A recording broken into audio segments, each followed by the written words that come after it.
Jaico jewels Pothanikkad, Thodupuzha, Kothamangalam. Jaico gold manufacturers and wholesale ഡീലേഴ്സിന്റെ സഹോദര സ്ഥാപനം.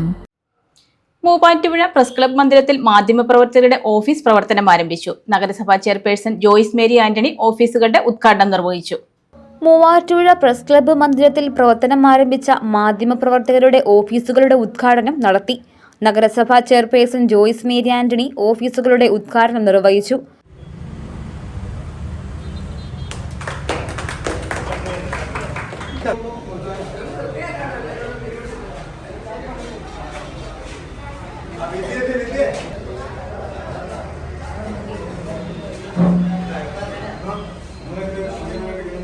നഗരസഭയും മാധ്യമങ്ങളും രണ്ടായിട്ട് ഞാൻ കാണുന്നില്ല. അതൊരു ഒരേ രീതിയിൽ തന്നെ പോകുന്ന, അല്ലെങ്കിൽ ഒരു തരത്തിൽ പറഞ്ഞാൽ ഒരേ ലക്ഷ്യം തന്നെയാണ്, രണ്ടും സേവനം തന്നെയാണ് എന്ന് വിശ്വസിക്കുന്ന ഒരാൾ തന്നെയാണ്. അപ്പൊ അതിൻ്റെ അകത്ത് വലിയൊരു ഒഫീഷ്യാലിറ്റി വേണമെന്ന് ഞാൻ ചിന്തിച്ചില്ല.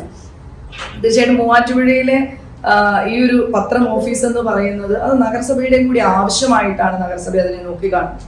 കാരണം ഈ ഒരു ചരിത്രം പരിശോധിക്കുമ്പോൾ തന്നെ 55 വർഷത്തിന്റെ നീണ്ട ചരിത്ര പാരമ്പര്യമുള്ള ഈ ഒരു പ്രസ് ക്ലബ്ബ് അതിന്റെ ഒരു ചരിത്രത്താളിൽ ഭാഗമാകുവാനായിട്ട്, ഒരു താളിൽ പേരെഴുതപ്പെടുവാനായിട്ട് ഭാഗമാകുവാനായിട്ട് ഈ കൗൺസിലിന് കഴിയുന്നു എന്ന് പറയുമ്പോൾ അത് അഭിമാനത്തോടു കൂടി കാണുന്ന കൗൺസിൽ അംഗങ്ങളാണ്.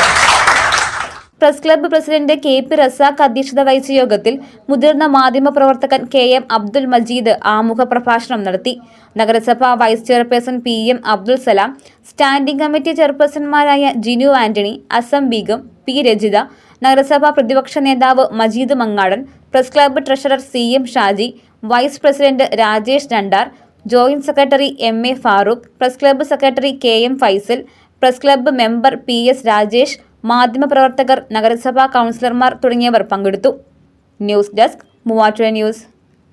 എന്റെ കാഴ്ചയ്ക്ക് ചില ബുദ്ധിമുട്ടുകൾ അനുഭവപ്പെടാൻ തുടങ്ങിയത് ഈയിടെയാ. ആദ്യം ടെൻഷനായി. മകളാ പറഞ്ഞത് അഹല്യയിൽ പോകാൻ. അഹല്യയ്ക്ക് 30 വർഷത്തെ പാരമ്പര്യവും വിശ്വസ്തതയുമുണ്ട്. അഹല്യയിലെ വിദഗ്ധരായ ഡോക്ടർമാരുടെ ചികിത്സ കൊണ്ട് എനിക്ക് എന്റെ കാഴ്ചശക്തി പൂർണ്ണമായും തിരിച്ചു കിട്ടി. ഇപ്പൊ എനിക്ക് ഈസിയായി വായിക്കാം. നേത്ര സംരക്ഷണത്തിന് നമ്മുടെ Ahalya. Ahalya foundation eye hospital, കേരളത്തിൽ എല്ലായിടത്തും.